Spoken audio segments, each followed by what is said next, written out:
Call देनी है इनको। अगर उसमें हमारे मसले मसाइल जो हैं इन्होंने हल किए तो ठीक है, ना हुआ उसके बाद ज़िला कौंसिल में हम जो है एहतजाज करेंगे और हमें धरना भी देना पड़ा तो हम वहाँ पे धरना देंगे ज़िला कौंसिल के अंदर। सबसे पहली बात है ये तो अभी एफडीए से प्रूव ही नहीं है, अप्रूव होगी तो फिर आगे सुई गैस होगी। फिर इसमें सिक्योरिटी के प्रॉब्लम्स हैं, यहाँ पे प्रॉब्लम्स ज़्यादा, पानी का प्रॉब्लम है।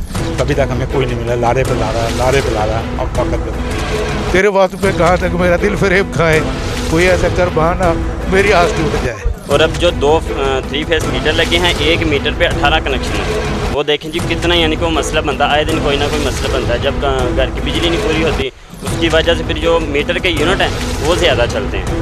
एग्रीमेंट में लिखा है कि पार्किंग की भी जगह नहीं है। ये हमारे जो मुतालबात हैं, जायज़ मुतालबात हैं, जो उन्होंने वादे किए हुए हैं वो पूरे कर दें। ये हमारे भाई हैं, हमारा इनसे किसी किस्म का कोई तनाज़ा नहीं। जी बिल्कुल, इस वक्त मैं Daewoo road Faisalabad Ismail valley में मौजूद हूँ। ये कॉलोनी सहूलियात से महरूम है। सबसे बड़ी सहूलत जिससे ये कॉलोनी महरूम है वो है सुई गैस की। यहाँ पर मौजूद रिहायशियों का क्या कहना है, आइए जानते हैं उनकी ज़ुबानी। मैं कॉलोनी के ओनर जो है मैं डेवलपर्स, मेरा उनको ये पैगाम है, क्योंकि दोस्तों ने देखें 1 साल से मुसलसल कॉल इनको करके इनके साथ मीटिंग का टाइम बनाते हैं।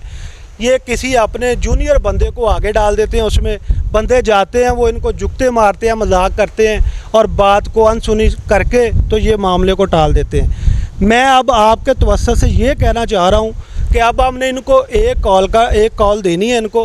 अगर उसमें हमारे मसले मसाइल जो हैं इन्होंने हल किए तो ठीक है, ना हुआ उसके बाद ज़िला कौंसिल में हम जो है एहतजाज करेंगे और हमें धरना भी देना पड़ा तो हम वहाँ पे धरना देंगे ज़िला कौंसिल के अंदर। अच्छा जी, मुझे ये बताइएगा, जब प्लॉट आपने ख़रीदा था तो इसमें सुई गैस की सहूलियत के लिए आपको आगाह किया गया था या नहीं? बिल्कुल जी, जब हमने प्लाट ख़रीदे थे इन्होंने कहा था कि हम सुई गैस जो है वो आपको देंगे, लेकिन उसमें इन्होंने कहा था कि टाइम नहीं है। जबकि अब 8-9 साल हो गए इस कॉलोनी को बने हुए और मुझे पता चला है कि 2017 के बाद ये कोई एलिगेशन नहीं है कि किसी कॉलोनी के अंदर हम गैस ना लगवा सकें।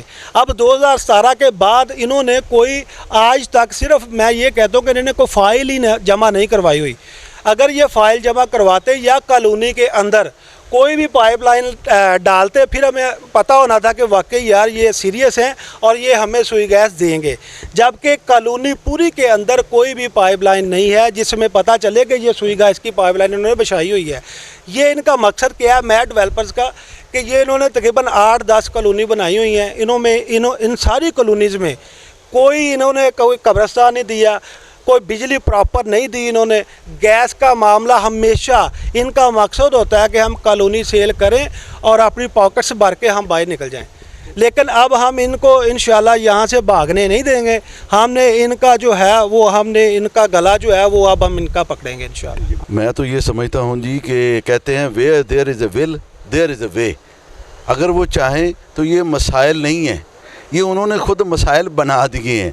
उन्होंने जब ये कॉलोनी काटी और हमें कह लें कि प्लाट बेचे, तो ये सारी जो चीज़ें थी ये हमारे लिए उस वक़्त एक तरगीब का जो है वो मकाम रखती थी कि भाई यहाँ गैस भी आ जाएगी, यहाँ सड़कें भी बेहतर हैं, बाकी सफाई, सिक्योरिटी और कब्रिस्तान का भी कहते थे कि हम जल्द आपको वो है मुहैया कर दिया जाएगा। ये उन्होंने ख़ुद मसाइल बना लिए हैं। वो आज भी अगर मोहब्बत के साथ कॉलोनी के रहायशियों को अपना समझते हुए करें तो ये मसाइल फौरी हल हो सकते हैं। जी, मैं डेवलपर को ये कहना चाहता हूँ कि जब यहाँ पे आपके स्टेट एजेंसी वाले जो बैठे हैं नुमाइंदे, इनसे जब प्लॉट बाई करते हैं हम, ये हमें कहते हैं कि ये आप प्लाट ख़रीदें, बयाना दें आपके ये कंप्लीट होने तक हम इसकी गैस लग जानी है, डिमांड ऑर्डर जमा हुआ है, ये यहाँ पे बयान देते हैं। हम प्लॉट लेते हैं, घर बनाना शुरू कर देते हैं, लेकिन वो सालों साल गुजर जाते हैं, वो सीन नहीं होता। और आज भी जो भी ये प्लाट सेल करते हैं ये गैस का वादा साथ ही करते हैं कि आप प्लाट लें, गैस अगले महीने आ जाएगी। अच्छा, कितना अर्सा हो गया है ये कॉलोनी बने को और अब तक गैस नहीं आया, ये ज़रा बताइए। कॉलोनी बने को तकरीबन 7-8 साल हो गए हैं, तो तब तक ये आपने प्लाट कब खरीदा? मुझे 2 साल हो गए हैं इस कॉलोनी में आए हुए, 2 साल हो गए हैं। ये घर मेरे घर के आगे ये सारा फंक्शन हो रहा है, तो अभी तक ये गैस का वादा पूरा नहीं हो सका इनका। अस्सलाम वालेकुम। वालेकुम सलाम। कॉलोनी के ऑनर की जानिब से जो आपको सहूलियात की यकीन दहानी करवाई गई थी लेकिन अब तक वो आपको फराहम नहीं की गई, इस हवाले से उनको क्या पैगाम देना चाहेंगे? उनको यही कहना चाहेंगे जो आपने वादे किए हैं उनको काफ़ी टाइम हो चुका है और टाइम से काफ़ी ऊपर गुजर गया अब तो तो हम कब से उनसे मुतालबा कर रहे हैं कि गैस का जो इन्होंने एक्सटेंशन काटी है उधर बिजली के लिए, यहाँ पे ग्रेव यार्ड का मसला है, यहाँ पे चीज़ों की मेंटेनेंस का मसला है, इसमें बदमाशियाँ करते हैं। अगर उनसे कोई मुतालबा करते हैं, गालियाँ भी देते हैं वो रिहायशियों को जो उनसे डिग्रेड करने के लिए, उनको बुला के धमकियाँ देते हैं। जो मतलब उनसे वो हो सकता है वो करते हैं, जो कि हमारे एक पाकिस्तानी कल्चर कह लें, जो भी कह लें, जो चलता आ रहा है कि अगर कोई अपने राइट के लिए आवाज़ उठाता है तो उसको इसी तरह डरा के, धमका के और जो भी अपने हथकंडे इस्तेमाल करके उसको जो है उस आवाज़ को दबा दिया जाता है। तो हम शुक्रगुज़ार हैं जी चौधरी मंसूर गिल साहब का कि उन्होंने हमारे साथ खड़े होने का फ़ैसला किया और आज उन्हीं की वजह से ये तमाम दोस्तों की हिम्मत बंधी है। हमें एक उम्मीद नज़र आई है उनकी तरफ से कि वो इंशाल्लाह ताला हमारे इस वैली के मसाइल को हल करेंगे, चाहे वो गैस का मसला था, चाहे वो एक्सटेंशन की वापडा का मसला है, चाहे वो हमारे ग्रेव यार्ड का मसला है, चाहे हमारे वो मेंटेनेंस हैं कॉलोनी की, या और अन्य अदर जो भी छोटे छोटे मसले हैं, वाटर प्लांट है, उन इश्यूज़ को उनसे इंशाल्लाह ताला वो रिजॉल्व करेंगे। हमें उनसे पूरी उम्मीद है इंशाल्लाह। अच्छा, मुझे ये बताइएगा कि कॉलोनी के ऑनर्स की जानिब से कितने अरसे तक का आपको टाइम दिया जाता है कि इस अरसे में गैस आपको अवेलेबल होगी? देखिए जी, हमारी मीटिंग्स हो रही हैं गुज़िश्ता 2 साल से। मेरा नाम सैयद वक़ार आलम है और हम ही इस चीज़ को सब चीज़ों को जो उनसे लीड कर रहे थे। ग्रुप हमने बनाया था। सबसे पहले हमारी महर आसिफ साहब से इसके अंदर मीटिंग हुई, जिसमें उन्होंने हमें 2 महीने का हमसे टाइम दरकार किया कि इंशाल्लाह ताला आपको अच्छी अपडेट देंगे। पहले वो यही कहते रहे यहाँ पे कि जी गैस की कंपनी की तरफ से जो सा वो पाबंदी है, तो इस वजह से गैस नहीं लगवा सकते। वो भी टाइम हमने गुजार लिया। उसके बाद गैस की कंपनी की तरफ से 2017 और 18 के मिड में तकरीबन ये जो सा वो ख़त्म हो गई थी पाबंदी। लेकिन वो जो हमारे मुतालबात हैं उनके जो वही हीले बहाने के 2 महीने और इस तरह करते करते आज राउंड अबाउट हमें तकरीबन 2 साल हो रहे हैं इन तमाम मामलात को लेकर चलते हुए। पहले हम उन्हीं के साथ हर तरीके से चल रहे थे, लेकिन उन्होंने हमेशा ही हमें जो सा वो 2 महीने, 1 महीने, 3 महीने करते करते आज वो 2 साल भी गुजर गए हैं। और उससे जो पहले दोस्त थे वो भी बेचारे यही चीज़ें सुनते आ रहे थे, लेकिन उनके किसी भी मसले का हल नहीं निकल सका। आज हमने हर तरह की चीज़ें करते हुए उसके बाद जब ये मंसूर गिल साहब ने इस तकलीफ़ को समझा है और उन्होंने हमारी आवाज़ के साथ आवाज़ मिलाई है, तो इन सब दोस्तों का भी हौसला जो है वो बंधा है। अस्सलाम वालेकुम, मेरा नाम मिर्ज़ा मोहम्मद अलीम है जी। महर डेवलपर को मेरा पैगाम है कि आप लोग हमारे भाई हो, ब्रदर हो, हमारा आपसे कोई झगड़ा, कोई लड़ाई, कोई तनाज़ा नहीं है। हम पुरअमन तरीके से अपने मुतालबात आपके आगे रखते हैं जो आपने वादे किए हुए हैं, जिसमें कब्रिस्तान है, जिसमें सुई गैस है, जिसमें हमारी बिजली है एक्सटेंशन की। ये हमें वादे हमारे पूरे करें। और दूसरी बात, हमारा जो सीवरेज की लाइन है ना, इन्होंने डाली हुई है स्टेट के अंदर, यहाँ पे डिस्पोज़ल नहीं है। वो डिस्पोज़ल इनके एग्रीमेंट में नहीं था, लेकिन वो होना चाहिए, गवर्नमेंट लॉ के ऊपर होना चाहिए। और इन्होंने अपने एग्रीमेंट में लिखा है कि पार्किंग की भी जगह नहीं है।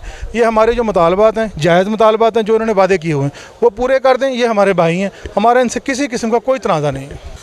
देखें जी, सबसे पहले तो ये कि हमारी जो आज की गैदरिंग है, इसका मकसद ये है कि कॉलोनी की जो वेलफेयर है सोसाइटी की, उसके लिए हम कोशिश करें। चूँकि हम एक्सटेंशन से बिलोंग करते हैं और हमारा एक्सटेंशन का जो मेजर इशू है वो इलेक्ट्रिसिटी का है। इनके साथ हमारी ऑनर्स के साथ और मैनेजमेंट के साथ जो मीटिंग्स हुई हैं, उन्होंने हमें कई बार यकीन दहानी करवाई है कि आपका जो बिजली का इशू है, ट्रांसफार्मर इंडिपेंडेंट, वो रखवाया जाए। अभी जस्ट हमारे 2 मीटर्स हैं 3 फेज़, जिनमें से 1 मीटर के ऊपर 15 के करीब कनेक्शन है और दूसरे के ऊपर भी इसके लगभग ही कनेक्शन, जिसकी वजह से लोड मैनेजमेंट का इशू रहता है। और समटाइम्स ऐसा होता है कि रात 12 बजे आपको पता लगता है कि लाइट चली गई है और छोटे छोटे बच्चे हैं और सुबह 7 बजे तक कोई ठीक करने नहीं आ रहा। और इसी तरीके से कभी उसके मीटर का इशू है, मीटर रिप्लेस करने में पूरा दिन लग जाता है। तो हमारी ये रिक्वेस्ट है कि सबसे पहले हमारा इलेक्ट्रिसिटी का मसला रिजॉल्व करवाया जाए, दैन उसके बाद जो सड़क के, रोड के इश्यूज़ हैं या सफाई सुथराई के इश्यूज़ हैं, उनकी तरफ जो है उनकी तवज्जो मबजूल करवाई। ऑनर्स की जानिब से ये तमाम तर सहूलियात फराम करने के लिए कितने अरसे का टाइम दिया जा रहा है, इस बारे में कोई? देखें जी, हमसे पहले जो लोग यहाँ पे रह रहे हैं उनकी भी मीटिंग्स हुई, तो उनको भी टाइम दे दिया जाता है। जब भी आप मीटिंग करते हैं तो उसके बाद आपको एक टाइमलाइन दे दी जाती है, वो से 2 मंथ है, 3 मंथ, बट उसके दौरान जब वो टाइमलाइन एक्सपायर होती है तो आपका काम नहीं होता। तो मेन इशू यही है कि टाइम पे टाइम दिया जा रहा है, एक आपको फिक्स लाइन नहीं दी जा रही, अपने जो कमिटमेंट्स हैं उनको पूरा नहीं किया जा रहा है। सर असी चाहते हैं कि सानू गैस मिले, ਮੇਨ ਮਸਲਾ ਗੈਸ ਦਾ ਹੈ। ਦੂਜਾ ਮਸਲਾ ਐਕਸਟੈਂਸ਼ਨ ਦੇ ਵਿੱਚ ਜਿਹੜੀ ਨਾ ਬਿਜਲੀ ਕੋਈ ਨਹੀਂ, ਉਹ ਵਿਚਾਰੇ ਬਹੁਤ ਜ਼ਲੀਲ ਹੋ ਰਹੇ ਨੇ ਦਿਨ ਰਾਤ। ਛੋਟੇ ਛੋਟੇ ਬੱਚੇ ਨੂੰ ਅਕਸਰ ਮੈਂ ਬਣਿਆ ਗਰੁੱਪ WhatsApp ਦਾ, ਉਹਦੇ ਵਿੱਚ ਮੈਸੇਜ ਆਉਂਦੇ ਨੇ ਕਿ ਬੱਚੇ ਸਾਡੇ ਗਰਮੀ ਨਾਲ ਮਰ ਰਹੇ ਹਨ, ਸਾਡੀ ਬਿਜਲੀ ਬੰਦ ਹੋਈ ਹੈ। 2 ਮੀਟਰ ਲੱਗੇ ਉਹਨਾਂ ਦੇ 3 ਫੇਸ, ਉਸ 'ਤੇ ਪੂਰੇ 25-30 ਘਰ ਚੱਲਦੇ ਪਏ। ਮੇਨ ਮਸਲਾ ਉਹ ਬਿਜਲੀ ਦਾ ਹੈ ਤੇ ਇਹ ਰਸੋਈ गैस ਦਾ है। बाकी छोटे मोटे काफ़ी हैं, लेकिन मेन साढ़े 2 इशू हैं, इस चाहने साढ़े हल हो जाए।